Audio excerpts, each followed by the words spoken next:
Chestnuts Nation, I'm Leah Pauls, outside of Tony Chestnut Clothing on Osborne.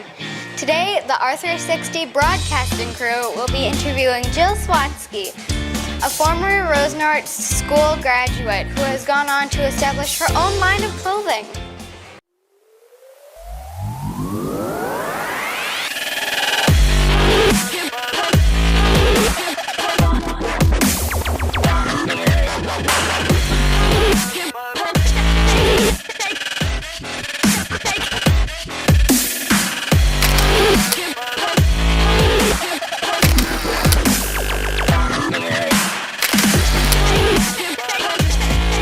Hello, Jill. Thank you for having us in your store. What are your memories of Rosenart School?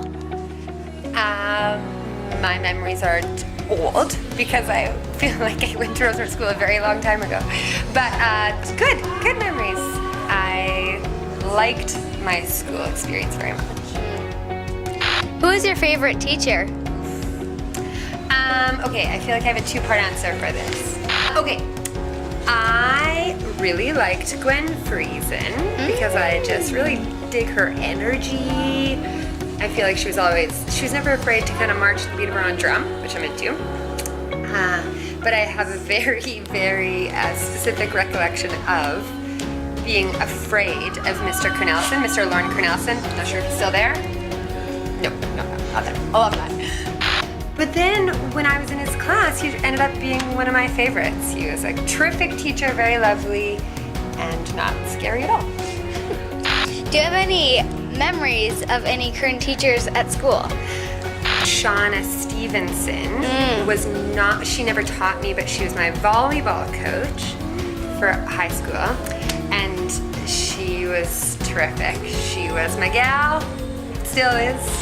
Do you remember a specific time during your student years when you got in trouble?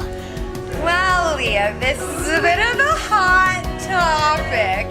The hot topic here is that I was a pretty model student from literally kindergarten till grade 10. Oh dear. Like I was like a really good student. I think that everyone watching can attest to that. I got good marks, I played sports, I did my thing. And then there was an incident in grade 11 where I was suspended from school. Dear. I got suspended. And I mean, I have no regrets. Let it be known. Larry, I have no regrets. So yes, I did get in trouble, but like not a lot. All right, now we have a special guest appearance from Amy Zacharias, the owner of Spruced Hair Design and Jill's younger sister. Hi guys! Who was your favorite teacher at Rosenart School? My favorite teacher was Mrs. Lopez. Is she still there? Yes. Yeah? Oh my gosh, I love that woman. She was my grade 6 teacher, and we got to be in her class when she was pregnant with her first kid, so that would have been like forever ago. And I remember that she had to sit on an inner tube pillow everywhere she went because she was so pregnant and uncomfortable. She taught me lots of good music, like oldies stuff. Yeah, she was my favorite, for sure. You were one of the biggest Winnipeg Jets fans in school. I heard you once met Teemu Selanne in traffic. Is that fake news? That's real news. And we pulled up beside this fancy car, and we saw that it was Teemu Selanne driving. Oh, okay. And I like plastered my face to the window and freaked out. And he made a motion to pull over. And we did a little photo shoot, and I have a photo shoot. And then he said, "Are you guys coming to the game?" And like, yeah, no, because I was dressed up like him. And so then he said, "Well, come down to the ice during warm-up." And so we did, and then he came up to the ice and he flipped a puck over for me. Ah! Mr. Cornelison is likely jealous, right? Haha. Did you learn anything about sewing in home ec and Morris? Not really. Except I did take home ec in Morris, but I don't even remember what I made. It was very basic. Were you involved in any extracurricular activities or sports in high school? Yeah, I played volleyball. Go Hawks. Volleyball. Yeah, I loved volleyball. I played basketball because Miss Isaby forced me to.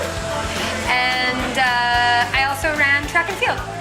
Ooh, that sounds fun. What were your best memories?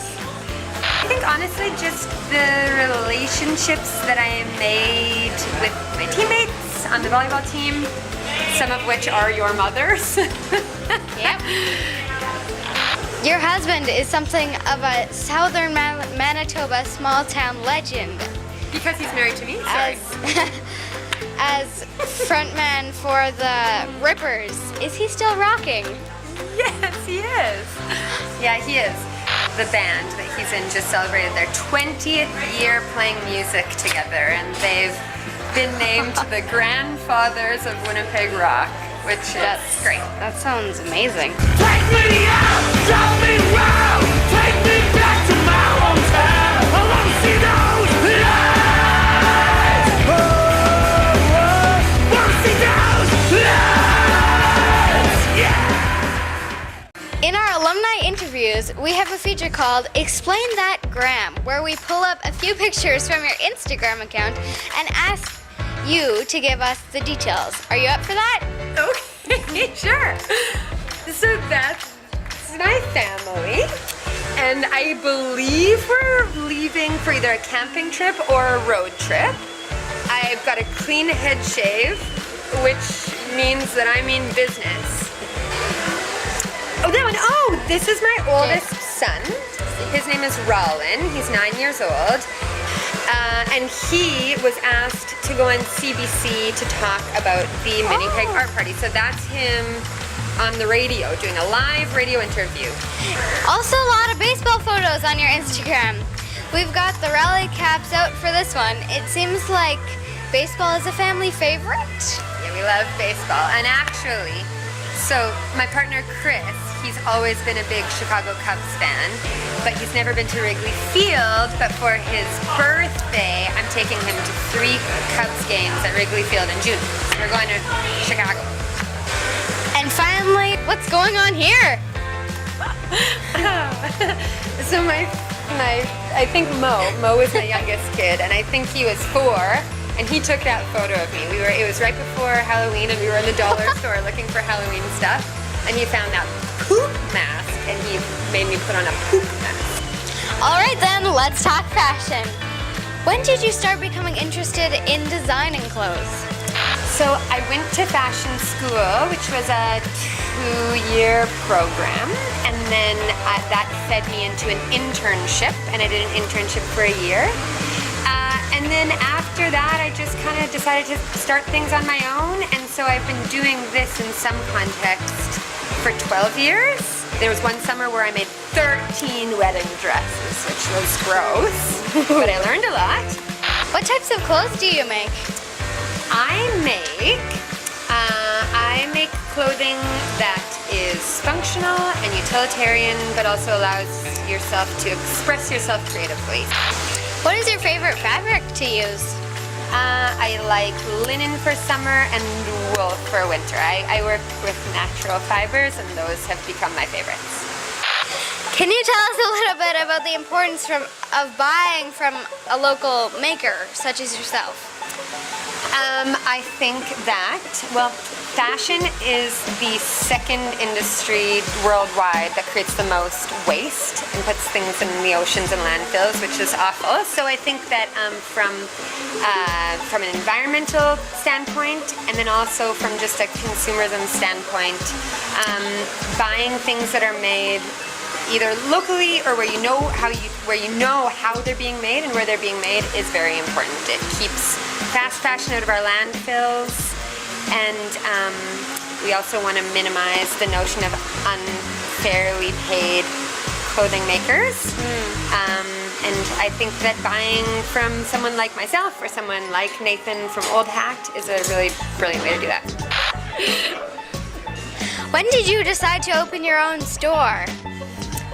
Well, this space that we're in right now is only about 4 months old. We've been working towards it for almost a year at this point, but it was sort of offered to me. It was offered to me by my neighbors who I share a space with here. And before this, I'd just been in a studio that I had downtown. And this just kind of seemed to be the next step. It feels like a grown-up move to have a store with real open hours. I'm also really close to my house and where my kids go to school. So I didn't really decide to open a store, but it was definitely the right move for me. Does the name Tony Chestnut trace back to your summer spent as a kid stretching before breakfast at Beaver Creek Bible Camp? Ooh! I don't know if we ever sang Tony Chestnut at Beaver Creek, but I sure learned it in kindergarten from Mrs. Hildebrandt. She taught me the song. Karen Hildebrandt is her name. Karen. And so yeah, that it came from the song. And if I can kind of extrapolate on that a little, Tony Chestnut seemed to make sense to me for a lot of reasons. Tony, because that's a men's name, and I like the idea of androgyny in fashion, so I like that it's a men's name, even though I make women's clothing. And chestnut because I feel like it's a nod to the using of natural fibers in my clothes. Yeah, funny fact, everyone thinks my name is Tony. People call me Tony like 75% of the time because they don't know the song because I didn't have Mrs. Hildebrandt as a teacher. Do you have any one creation that you would say is your favorite? I mean, I've been doing this for long enough that there's usually a favorite from every collection, but I've got this, can I show something? I've got this linen jumpsuit that has become a favorite both for myself and also for clients because it's very comfy and it seems to just kind of look good on every body type that tries it on. And so for me, that's a big measure of success. If I can make something that looks good on a lot of different body types. Have you ever designed clothing for someone specific or someone famous? There's an artist named Wanda Coop, who is likely one of the best known painters in Canada. And she exclusively wears my pieces when she tours. And so currently she's in LA doing a gallery show and she's wearing my clothes, which is lovely. I've also made clothes for lots of different musicians to wear on stage. What advice do you have for any students who are interested in entering the world of clothing design? My advice would be to volunteer and get yourself into the industry as much as possible. When I was in Vancouver, I volunteered so much of my time to help with dressing for fashion shows. I think you kind of need to get your foot in the door. Lastly, we're going to have you do something called Teacher Roll Call, where we put 30 seconds on the clock and you have to name as many current Rosenort teacher staff as possible. What's your prediction for how many you're going to get out of 21? Ooh, current, this is freaky. Out of 21, I'm gonna go with 12. Ooh. And the clock starts now. Okay, Tyler Cornelson, Jerry Waldner, Shauna Stevenson, Grant Platt, Audra Hildebrandt, Linda Strachan, Gwen Friesen, Tamara Lopez. Yeah. Amy, help me out. Not Grant Platt. Reese? No, Grace Malak. Vivisity. Time is up. 7. Yeah! Did I win? That's all I have for you, Jill. Now, tell us, which Red Hawk alumni should we interview next? Well, Amy, my sister, did not graduate from Rosenort. She went there and she finished grade 10. But she's really cool, and she's also right over there. Or Mike Kraker. He's a travel agent extraordinaire.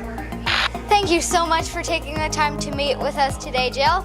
We've got a Red Hawks mug and pen for you, along with a gift card to Tim Hortons. Oh my gosh. And a custom pack of Teemu Selanne hockey cards.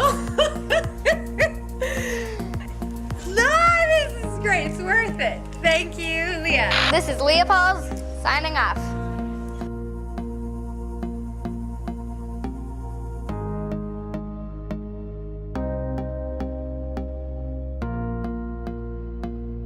Take me out, drive me around, take me back to my hometown because I want to see those lights. I want to see those lights. And my parents are gonna be psyched. Also, my kids. Actually, I don't know how to. I don't know what YouTube Live is, although I obviously can